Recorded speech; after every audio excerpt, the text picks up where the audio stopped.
Hello students, कैसे हैं आप। स्वागत है आपका सीएम इंस्टीट्यूट ऑफ साइंस में। आज हमारा टॉपिक है कोऑर्डिनेशन केमिस्ट्री। बच्चों, कल हमने डिस्कस कर लिया था कोऑर्डिनेशन केमिस्ट्री क्या होती है। आज शुरू करते हैं। उसके बारे में कल हमने डिस्कस किया था कि कोऑर्डिनेशन केमिस्ट्री के अंदर क्या क्या टॉपिक्स हैं। कुछ +1 का टॉपिक डिस्कस किया था। अब है हमारे पास मॉलिक्यूलर कंपाउंड्स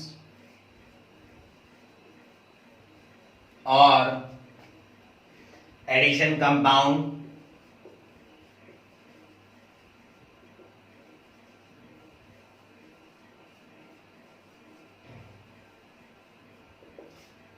जब दो या दो से ज्यादा सॉल्ट्स को स्टोइकियोमेट्रिक रेशियो में इवेपोरेट करवाया जाता है तब हमारे पास नया कंपाउंड बन जाता है और उस कंपाउंड का नाम है मॉलिक्यूलर और एडिशन कंपाउंड। व्हेन टू और मोर salts in stoichiometric ratio are evaporated, new compounds are formed called as addition or molecular compound।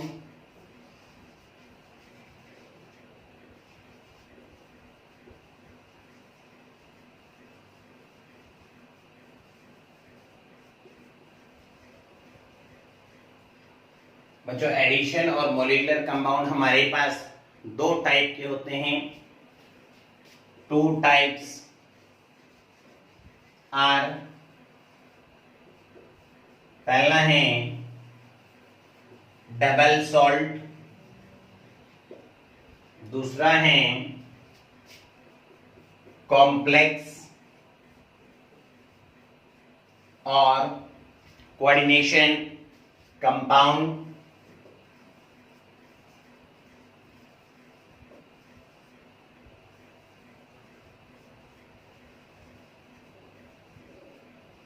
Complex और कोऑर्डिनेशन कंपाउंड डबल सॉल्ट। बच्चों, जब प्रैक्टिकल होती है ना, आपकी फाइनल प्रैक्टिकल होगी, एग्जामिनर आएगा तो एग्जामिनर क्या करेगा, आपसे पूछेगा डबल सॉल्ट का एग्जांपल। ये डबल सॉल्ट का एग्जांपल कौन सा एग्जांपल बहुत पॉपुलर है, पोटास एलम। डबल सॉल्ट में बहुत बहुत बढ़िया एग्जांपल है potash alum, potassium sulphate, aluminium sulphate, 24H2O। दूसरा फॉर्मूला है मोहर सॉल्ट का। मोहर सॉल्ट का फॉर्मूला है ferrous sulphate, ammonium sulphate, 6H2O। बच्चों, ये दोनों एग्जाम्पल हैं, प्रैक्टिकल में आपसे पूछे जाते हैं। बेटा, सॉल्ट लिखा है और सॉल्ट की खास बात पता है आपको, सॉल्ट क्रिस्टलाइन फॉर्म में पाए जाते हैं। और उनकी खास बात और क्या है, जब उनको पानी में डिसॉल्व किया जाता है तो उसके आयन सभी क्या हो जाते हैं, अलग अलग हो जाते हैं। आयन अलग अलग होने का मतलब वो अपनी आइडेंटिटी को क्या कर देते हैं, लूज कर देते हैं। These compound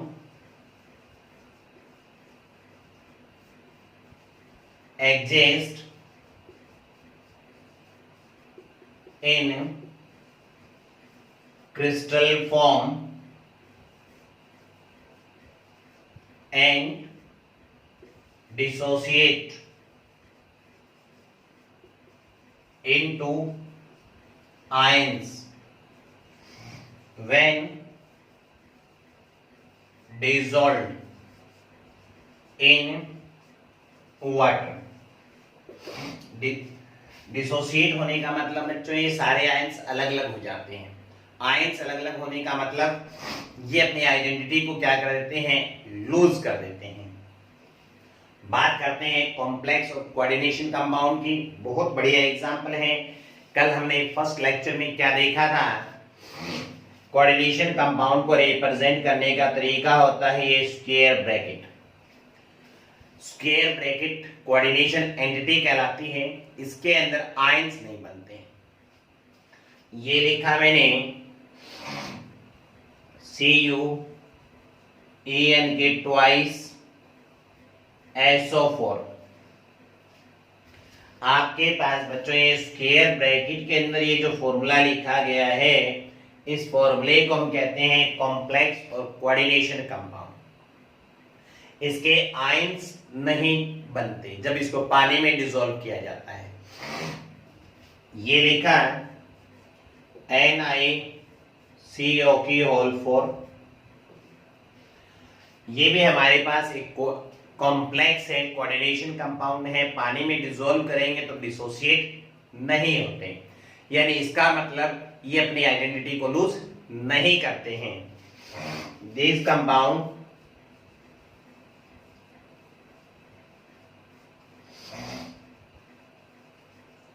do not dissociate into ions when dissolved in water। ये एज सच प्रेजेंट रहते हैं, अपनी आइडेंटिटी को लूज नहीं करते। करते हैं टाइप्स ऑफ कॉम्प्लेक्सेस की। टाइप्स ऑफ कॉम्प्लेक्सेस 3 टाइप्स के होते हैं हमारे पास। 3 टाइप्स। पहला है न्यूट्रल कॉम्प्लेक्स।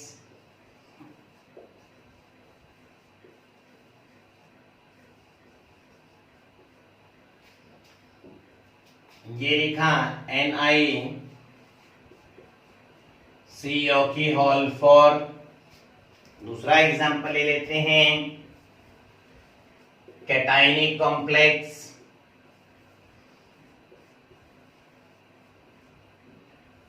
CuNH3 की होल 4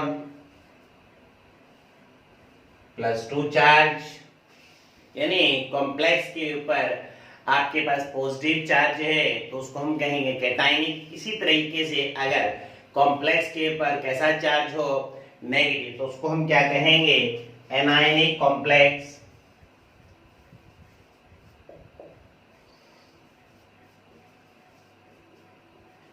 FeCN की होल 6 -4 चार्ज। ये है हमारे पास एनायनिक कॉम्प्लेक्स। बात करते हैं बच्चों, कल हमने डिस्कस किया था डेंटिसिटी। याद है आपको डेंटिसिटी क्या है? डेंटिसिटी का मतलब होता है number of lone pairs. Number of lone pairs donated bye ligand. अगर लिगेंड एक लोन पेयर को डोनेट करता है तो हमने उसको क्या कहा था, मोनोडेंटिक। अगर लिगेंड 2 लोन पेयर डोनेट करता है तो उसको कहा था हमने बाइडेंटिक। और 2 से ज्यादा डोनेट करता है तो उसको हम क्या कहते हैं, पॉलीडेंटिक। आपको याद है हमने इनके सभी के क्या बताए थे आपको एग्जाम्पल। कल फिर हमने एक टर्म और डिस्कस की थी। उस टर्म का नाम था सेंट्रल मेटल एटम और आयन। क्या था सेंट्रल मेटल एटम और आयन? वो मेटल एटम और आयन जो क्या करता है, जो लोन पेयर है, जो किसने डोनेट किए थे, लिगेंड ने। लिगेंड ने जो लोन पेयर डोनेट किए थे उसको क्या करता है, ये एक्सेप्ट करता है। अब हम डिस्कस कर रहे हैं coordination number.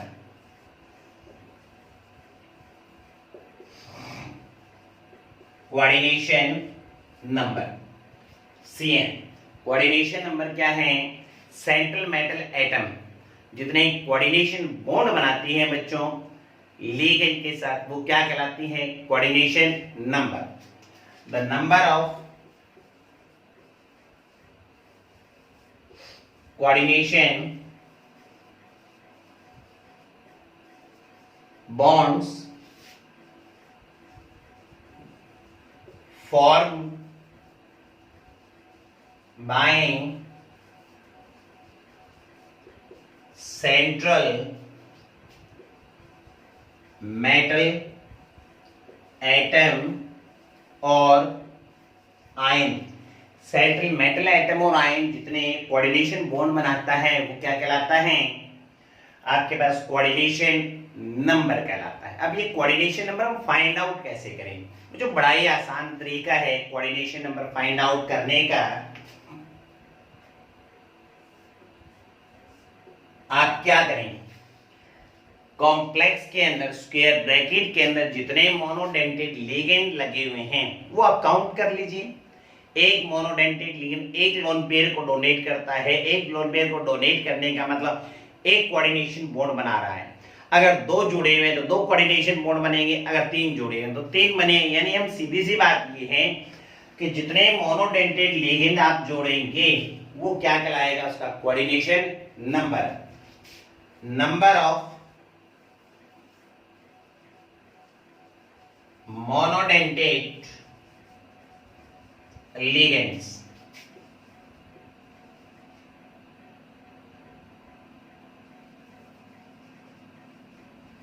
attached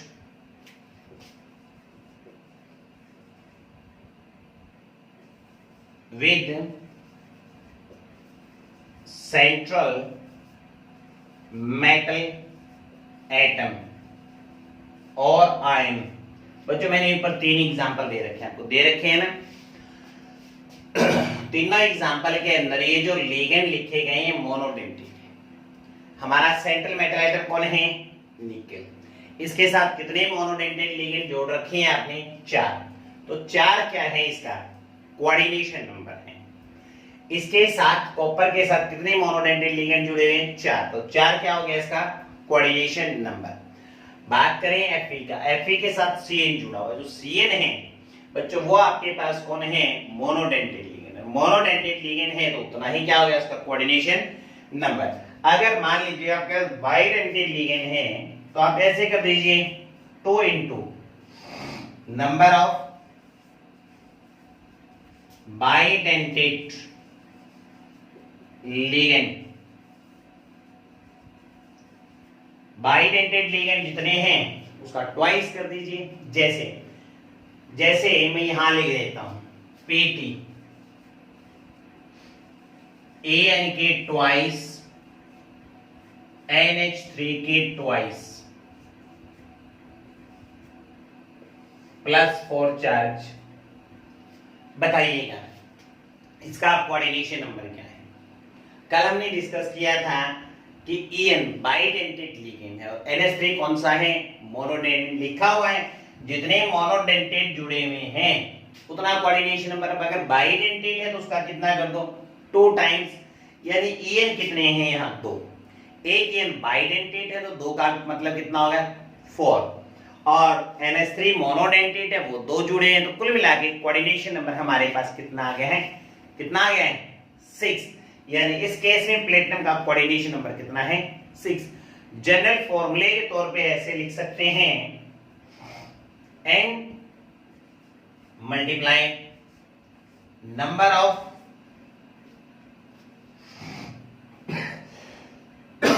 polydentate ligand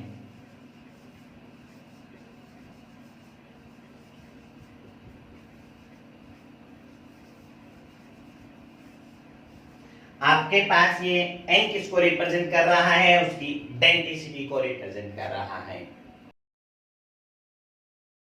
बच्चों हमने कल डिस्कस किया था लिगेंड के बारे में। अब बात करते हैं लिगेंड की नेमिंग के बारे में, कुछ एग्जांपल्स लेते हैं। क्या लेते हैं? कुछ एग्जांपल्स लेते हैं जिनका कॉम्प्लेक्स में क्या नाम रखते हैं। तो सबसे पहले हम बात कर रहे हैं नेगेटिवली चार्ज्ड लिगेंड की। बच्चों जो भी आपके पास नेगेटिवली चार्ज लिगेंड होगा, क्या कहा मैंने? जो भी आपके पास नेगेटिवली चार्ज लिगेंड है उसके साउंड एन के अंदर ओ में करनी है, यानी इस प्रकार से बोलिए कि लास्ट में साउंड किसकी आए? ओ की। जैसे x, x negative, x negative किसको रिप्रेजेंट करता है? हेलोजन को। इस प्रकार से बोलिए कि साउंड किसकी आए? ओ की आए। इसको कहते हैं हेलाइडो,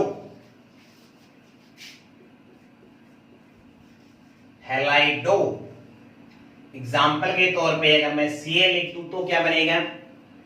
Cl लिखेंगे बच्चों तो इसको कहेंगे क्लोराइडो। इसी तरीके से अगर मैं Br लिखता हूं तो ब्रोमाइडो। I नेगेटिव लिखूंगा तो क्या कहेंगे? तो हम कहेंगे इसको आयोडाइडो। अगर मैं F नेगेटिव लिखें तो क्या कहेंगे इसको? फ्लोराइडो। बताइए O नेगेटिव को क्या पढ़ेंगे? O नेगेटिव को पढ़ते हैं बच्चों ऑक्सो। क्या पढ़ते हैं? ऑक्सो। ये लिखा मैंने NO3-1। बेटा NO3-1 लिगेंड के फॉर्म में भी आता है और एनाइन के फॉर्म में भी आता है। अगर ये लिगेंड के फॉर्म में आता है तब हम इसके लिए लगाते हैं नाइट्रेटो,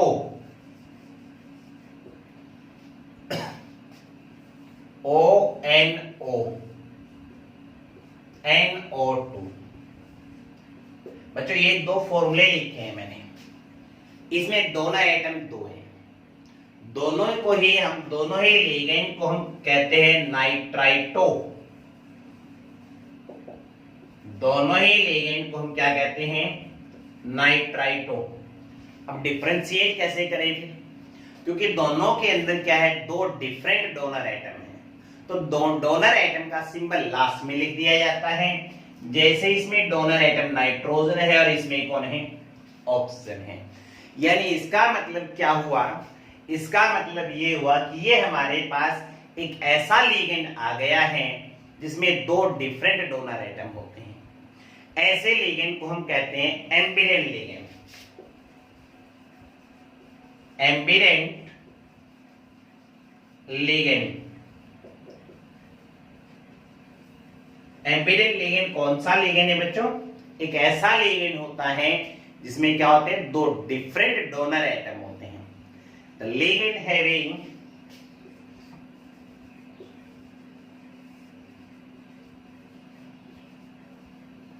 two different donor atoms। जैसे आपके सामने एग्जांपल लिखा हुआ है, चलो कुछ और एग्जांपल ले लेते हैं। ये लिखा CNO नेगेटिव, NCO नेगेटिव। इसके अंदर भी डोनर एटम हमारे पास अलग अलग हैं। ऊपर वाले फॉर्मूले को कहते हैं साइनेटो, इसको कहते हैं आइसो साइनेटो। और एग्जांपल लेते हैं हमारे पास एम्बिडेंट लिगेंड का CNS। बच्चों अभी हमने पीछे देखा ना CNO था। बच्चों जब किसी भी फॉर्मूले के अंदर यदि आप किसी भी फॉर्मूले में यदि आप क्या करते हैं ऑक्सीजन को हटा के सल्फर जोड़ देते हैं तो वर्ड जोड़ दिया जाता है थायो। CnO-1 का क्या नाम बताया था हमने? साइनेटो। तो हम इसको क्या कहेंगे बच्चों? थायोसाइनेटो। थायोसाइनेटो।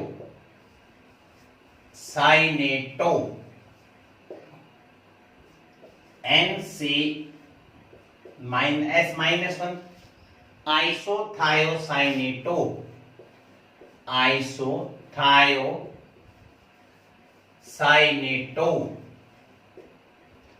Cn नेगेटिव का नाम बताएंगे आप? बहुत पॉपुलर है, बार बार आता है। इसका नाम है साइनाइडो। SO4 2 negative. बच्चों ये एनाइन का काम भी करता है और लिगेंड का काम भी करता है। जब एनाइन का काम करता है तो हमने इसके लिए क्या लगाया था बच्चों? इसके लिए लगाया था हमने सल्फेट। अब वो साउंड बदल जाएगी, ओ के साउंड में कन्वर्ट कर देंगे, इसको कहेंगे सल्फेटो।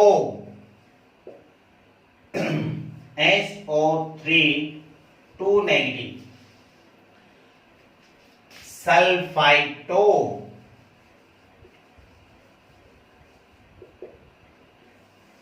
OX-2। OX-2 जिसको हम लिखते हैं C2O4 2 नेगेटिव भी लिखते हैं। इसका स्ट्रक्चर ये है COO-1 COO-1। इसके लिए यूज करते हैं बच्चों ऑक्सालेटो।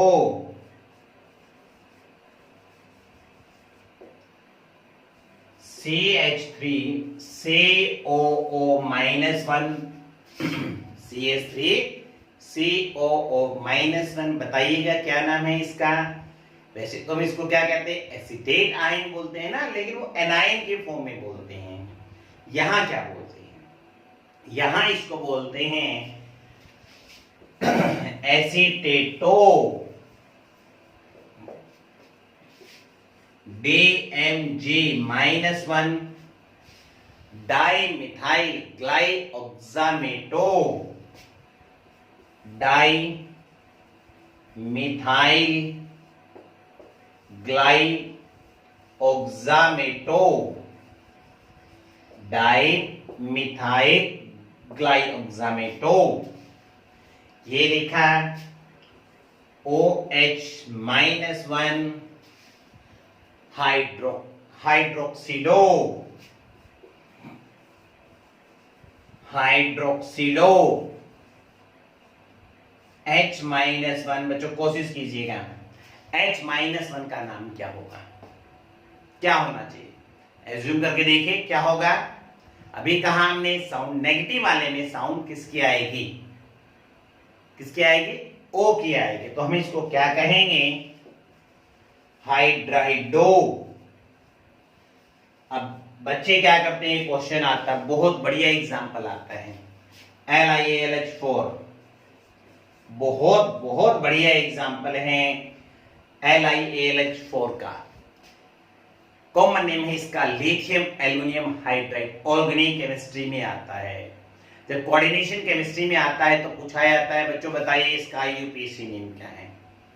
50% बच्चे तो ये कहते हैं सर इसका नाम है लिथियम एल्यूमिनियम हाइड्राइड। बच्चों लिथियम एल्यूमिनियम हाइड्राइड तो इसका कॉमन नेम है, इसका IUPAC नेम क्या है? इसका IUPAC नेम निकालते हुए बच्चे पता है क्या करते हैं?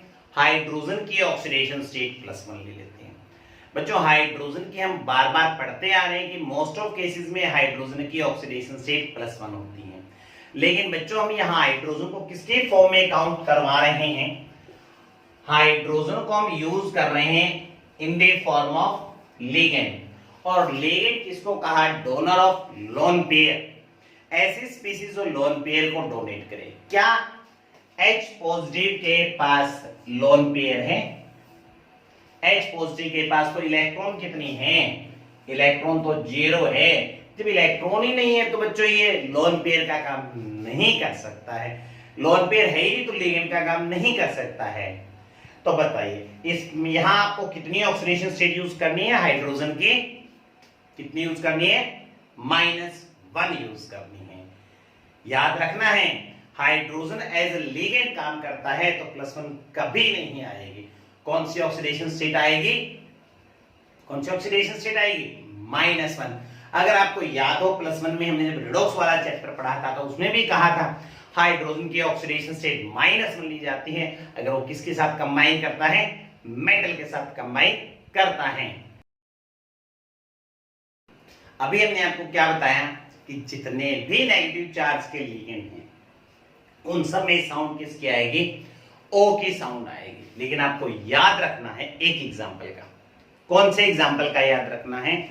वो एग्जांपल है C5H5-1। ये एक एग्जांपल है जिसके अंदर साउंड किसकी नहीं आएगी? ओ की साउंड नहीं आती। इस कंपाउंड का नाम है साइक्लोपेंटाडाइइनाइल। साइक्लोपेंटाडाइइनाइल याद रखिएगा बच्चों, एक ही एग्जांपल है ये जिसमें साउंड किसकी नहीं आती है? ओ की साउंड नहीं आती है। बात करते हैं न्यूट्रल लिगेंड की। बच्चों न्यूट्रल लिगेंड की नेमिंग का कोई रूल नहीं है, जो जैसे नाम बताए गए हैं आपको वैसे ही याद करनी होंगे। जिसमें सबसे इंपॉर्टेंट हर बार एग्जाम में आता है बेटा, ये जो है फॉर्मूला हर बार एग्जाम में आता है। इसका नाम है लिगेंड के फॉर्म में अमाइन। क्या नाम है? अमाइन। स्पेलिंग देख लीजिएगा, स्पेलिंग में डबल एम है, एक सिंगल एम वाला भी आता है। सिंगल एम वाला किस फॉर्मूले के लिए आता है? जब हमारे पास NH2 ग्रुप होता है। ये देखिए, जैसे मैंने ये लिखा CH3NH2 हो गया ना। यहां अमाइन है, यहां अमाइन के अंदर कितने एम है? 2 एम है। यानी NH3 जहां भी आए याद रखिएगा स्पेलिंग के अंदर विशेष तौर पे डबल एम बोला जाता है। CH3NH2 इसका नाम है मीथेन अमाइन। Methane amine. देखिए एक एम आया है। NH3 हर बार एक एग्जांपल आता है एग्जाम के अंदर। NH3 का एक एग्जांपल बच्चों हर बार रिपीट कर रहा हूं। तो ये स्पेलिंग जरूर याद रखनी है। स्पेलिंग मिस्टेक, ग्रामेटिकल मिस्टेक गलत।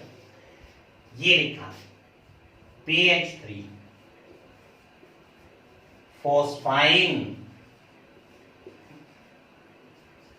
P C6 H5 की थ्राइस, इसको शॉर्ट फॉर्म में PPH3 लिखते हैं। इसको कहते हैं ट्राइफिनाइल फॉस्फाइन। ट्राइफिनाइल फॉस्फाइन ये लिखा NO नाइट्रोसिल CO कार्बोनाइल। बहुत इंपॉर्टेंट एग्जांपल है। Carbon monoxide as a ligand use करते हैं तो इसको कार्बोनाइल बोलते हैं। H2O aqua. सबसे इंपॉर्टेंट एग्जांपल NH3 के बाद EN बाइडेंटेड लिगेंड है। इसका स्ट्रक्चर है CH2NH2। CH2NH2 बताओ बच्चों क्या नाम है इसका? IUPAC नेम बताओ। अमाइन की स्पेलिंग में एक एम आएगा, 2 आएगा? बहुत ही बढ़िया, एक आएगा। क्यों? क्योंकि NH3 में ही 2 है, बाकी सब में NH2 लिखा है तो कितने आएंगे? एक एम आएगा। इसका IUPAC नेम है ethane 1,2 di amine. Bidentate ligand है, याद रखना है, काफी इंपॉर्टेंट है। कौन कौन? NH3 और EN साथ में कार्बोनाइल CO। बच्चों कंफ्यूजन रहती है, बच्चे देखते नहीं हैं, टाइपिंग मिस्टेक सोच लेते हैं। CO सिंबल कोबाल्ट का होता है, लेकिन बच्चों उसमें C बड़ा होता है, O छोटा होता है। यहाँ दोनों ही बड़े हैं। इसको क्या कहते हैं, कार्बोनाइल। बात करते हैं हमारे पास positively charge ligand. Positive charge बहुत ही कम होते हैं, क्योंकि बच्चों पॉजिटिव चार्ज के पास वैसे भी इलेक्ट्रॉन की डेफिशिएंसी होती है, इलेक्ट्रॉन की डेफिशिएंसी होती है तो किसका काम नहीं कर सकता, वो लिगेंड का काम नहीं कर सकता। लेकिन ग्रुप ऑफ एटम, इसके पास ग्रुप ऑफ एटम अगर उसके पास लोन पेयर है, जैसे मैं एग्जांपल लेता हूं NO पॉजिटिव, ये लिखा NO पॉजिटिव, काउंट कीजिए, नाइट्रोजन के वैलेंस इलेक्ट्रॉन कितने हैं, 5।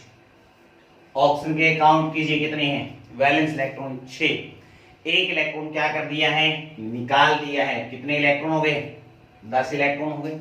इसका स्ट्रक्चर बनाए, ये देखिए, ये हमने इसका स्ट्रक्चर बना दिया है।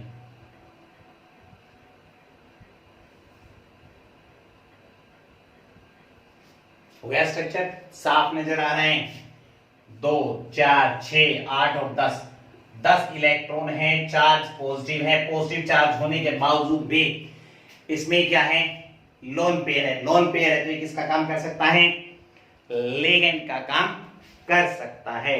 बार बार रिपीट कर रहा हूं बच्चों, अगर कोई पॉजिटिव चार्ज की स्पीसीज है, ग्रुप ऑफ एटम है, तो may be it act as ligand, बशर्ते उसके पास क्या होना जरूरी है, लोन पेयर होना जरूरी है। सिंगल एटम पे अगर पॉजिटिव चार्ज है तो वो कभी भी लिगेंड का काम नहीं कर सकता।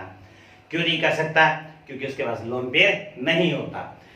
जब भी कोई पॉजिटिव चार्ज का लिगेंड होता है तो उसकी नेमिंग में साउंड IUM की आएगी।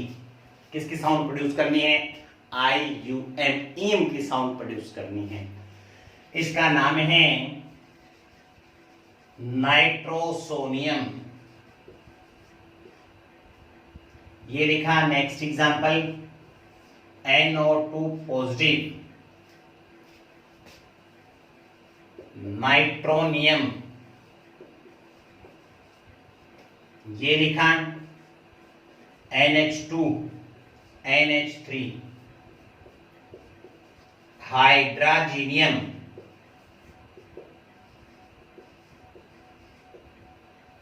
ये हमने क्या ले लिया है बच्चों, लिगेंड्स के नेम ले लिए हैं। अब बात करते हैं बच्चों naming of coordination compound. Coordination compound की नेमिंग करनी है आपको, तो बच्चों इसके लिए किस चीज का ध्यान रखना है, इसमें आपको ध्यान रखना है कि कहां पर आयनिक बॉन्ड है और कहां पर कोऑर्डिनेशन बॉन्ड है। कोऑर्डिनेशन बॉन्ड की आइडेंटिफिकेशन मैंने आपको बता दी। क्या आइडेंटिफिकेशन है, कोऑर्डिनेशन कंपाउंड की आइडेंटिफिकेशन है बच्चों, जहां पर हमारे पास ये स्क्वायर ब्रैकेट लिखी होती है। ये स्क्वायर ब्रैकेट जहां पे लिखी होती है वो रिप्रेजेंट करता है आपके पास किसके, कोऑर्डिनेशन कंपाउंड को रिप्रेजेंट करता है। और इस स्क्वायर ब्रैकेट के आगे या पीछे जहां भी किसी भी कॉम्प्लेक्स में स्क्वायर ब्रैकेट के आगे या पीछे कोई भी बॉन्ड दिया गया है, कोई भी प्रेजेंट एटम प्रेजेंट है आपके पास, तो वो किसकी तरह करेगा, वो एक्ट करेगा आपके पास आयनिक बॉन्ड की तरह।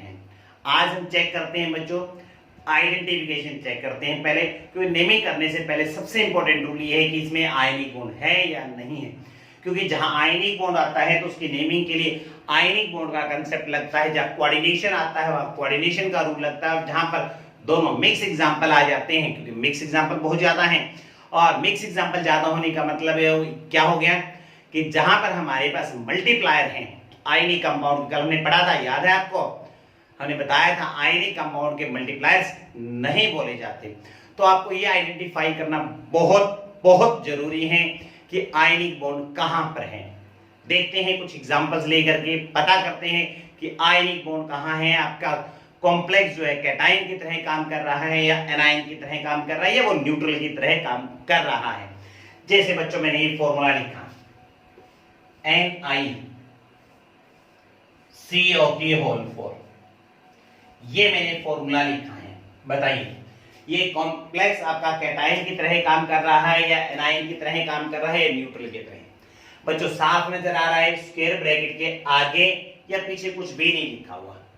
कुछ भी नहीं लिखा होने का मतलब ये आपके पास किसका काम करेगा, न्यूट्रल का काम करेगा, क्योंकि यहाँ पर कोई भी चार्ज नहीं है। चार्ज दिया होता तो सीधा आइडेंटिफिकेशन थी ना, पॉजिटिव लगा दिया तो कैटायन होता, नेगेटिव होता तो एनायन होता।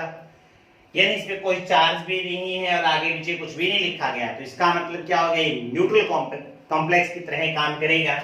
ये देखिए, ये एग्जांपल लिख रहा हूं, K3FeCN की होल 6। बताइए ये कॉम्प्लेक्स न्यूट्रल की तरह काम करेगा या कैटायनिक की तरह काम करेगा या एनायनिक की तरह? बच्चे देख के फॉर्मूले को तो कह देंगे सर ये तो न्यूट्रल है। बच्चों हम बात पूरे कंपाउंड की नहीं कर रहे, मैं स्क्वायर ब्रैकेट वाले फॉर्मूले की बात कर रहा हूं। मैंने अभी बताया स्क्वायर ब्रैकेट के आगे या पीछे का जो बॉन्ड होता है वो कौन सा होता है, आयनिक होता है। तो आप क्या करेंगे, नेमिंग करने से पहले आपको क्या करना होगा, इसके दो पार्ट बनाने होंगे। दो पार्ट कैसे बनाओगे आप, बीच में एक डंडी लगा दे, डॉटेड लाइन में एक डंडी लगा दे। ये देखिए, ये के कहां लिखा गया, स्क्वायर ब्रैकेट से पहले लिखा गया, तो स्क्वायर ब्रैकेट को अलग करने के लिए मैं आया डॉटेड लाइन। ये देखिएगा, ये मैंने यहां क्या लगा दी है, डॉटेड लाइन लगा दी। जैसे डॉटेड लाइन लगाई आपको पता लग गया एक कैटायन और एक एनायन। कल की नेमिंग में हमने क्या बताया था, आपको याद है? कल की नेमिंग में मैंने ये बताया था आपको कि आयनिक कंपाउंड के अंदर जो पहले लिखा जाता है वो कैटायन होता है, बाद में लिखा जाता है वो एनायन। बच्चों पूरा कंपाउंड न्यूट्रल है, कभी आप कहते हैं न्यूट्रल कॉम्प्लेक्स है। न्यूट्रल कॉम्प्लेक्स ये है बच्चों, क्योंकि इस फॉर्मूले के आगे या पीछे कुछ भी नहीं लिखा गया और इस फॉर्मूले में भी कोई चार्ज नहीं है। इस पूरे फॉर्मूले में कोई चार्ज नहीं है, लेकिन इस फॉर्मूले में पहले क्या लिखा गया है, K3 लिखा गया है। यानी अब हमें यहाँ दो पार्ट बनाने पड़ेंगे। दो पार्ट बनाने के लिए मैंने डंडी लगा दी। डंडी का मतलब कि पहले वाला और बाद वाला दो अलग अलग पार्ट बन गए, और पहले वाले पार्ट को हम हमेशा क्या कहते हैं, कैटायन कहते हैं।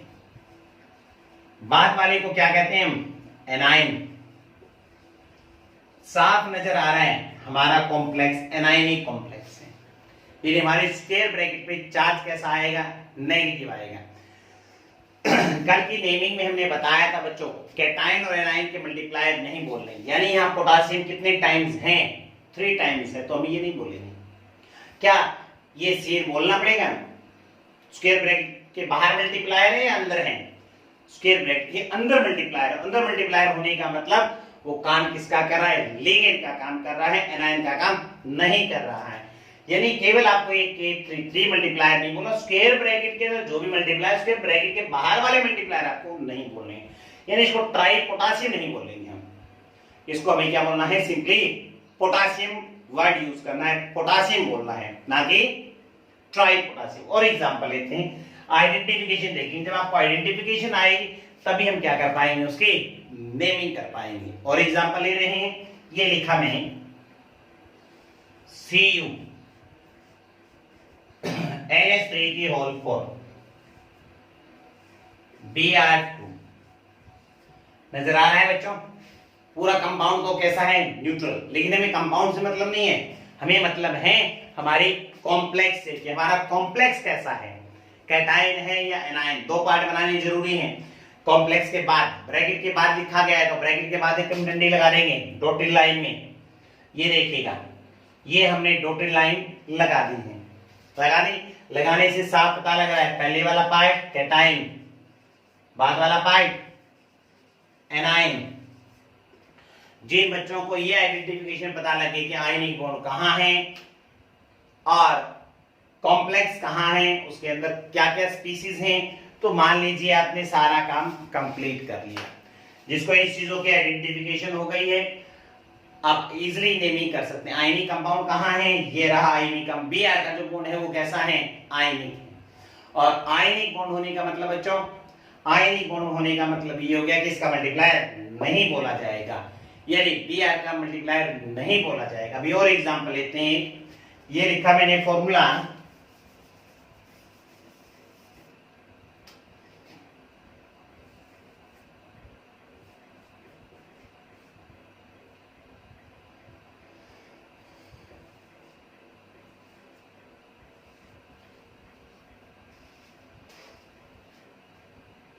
-6।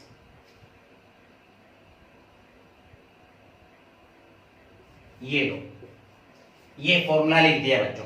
बताइएगा, ये फॉर्मूला लिखा है, पता कीजिए कहां पर आयनिक बॉन्ड है, कहां पर कोऑर्डिनेशन बॉन्ड। हमारे स्क्वायर ब्रैकेट कैटायन की तरह काम कर रही है, एनायन की तरह काम कर रही है। तो ब्रैकेट के बाहर दो पार्ट बना लेते हैं। देखिए दो पार्ट बना दिए।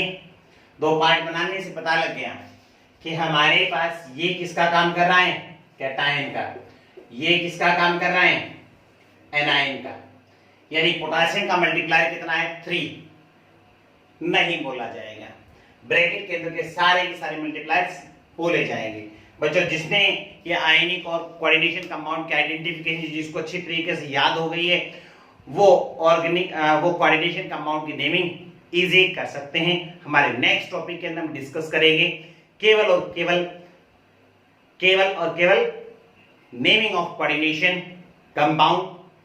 आप बच्चों को इन्फॉर्म कर देता हूं, कल मॉर्निंग में हम लाइव आएंगे यूट्यूब के ऊपर मॉर्निंग में 5 बजे। तो सभी बच्चे तैयार रहें, मॉर्निंग में 5 बजे हम फिर मिलेंगे, लेकिन लाइव वीडियो के साथ रहेंगे। सभी बच्चे लाइव आ जाएंगे मॉर्निंग में 5 बजे। तब तक के लिए बाय।